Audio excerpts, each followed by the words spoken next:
Hello everybody, welcome back to another lesson. For the next few nights we're going to be talking about David.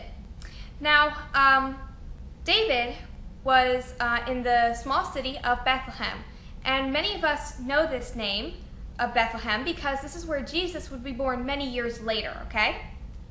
So, David would take care of the sheep, his father's sheep. He was a little shepherd boy, and he was about in his younger teens. So, at the time, Israel had a king, King Saul. And God had told Saul to go and destroy a city.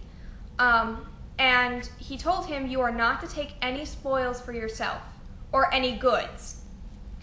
But King Saul went, he let the king of the Amalekites live, and he took all their cattle and all their sheep, which was against what God had said, what God had told him. Because of this, there would be consequences. Saul would no longer be king of Israel. He would be replaced. So, God had talked to the prophet Samuel.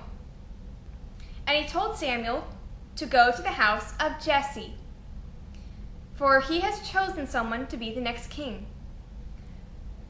So Samuel at first was a little afraid, because if King Saul had found out, he would probably have Samuel killed. But the Lord told him not to worry, he was with him. And so Samuel went to Jesse's home. And he asked Jesse if he could bring him his sons.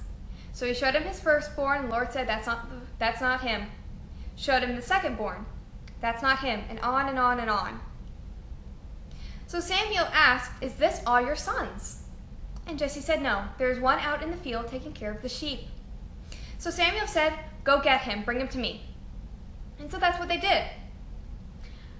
And God told Samuel that David was the one. And so he went and poured oil on David's head. Now, at that time, if oil was to be poured on someone's head, it means that person was chosen by God. And so David did not go around Bethlehem saying that he was going to be the next king. In fact, he went back out into the fields to take care of the sheep. He did not brag about anything that had happened. And Samuel went back to the palace. Now, King Saul knew that there were consequences and he would probably be replaced. And this made him very distressed, or in other words, he was troubled. And many times when we are distressed or troubled, we can sometimes be very irritable or very angry, upset. And this worried the servants. So they got together and they were talking. And they had heard that David was a great musician. He played the harp very well. And so they suggested that they bring David to the palace to play music for the king to help him calm down. Because many times when we listen to music, we feel better afterwards.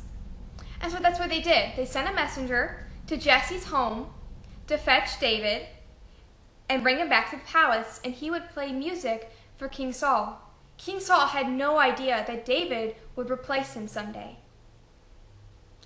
Next week, we are going to talk about how David kills Goliath and has to go into hiding for his own safety.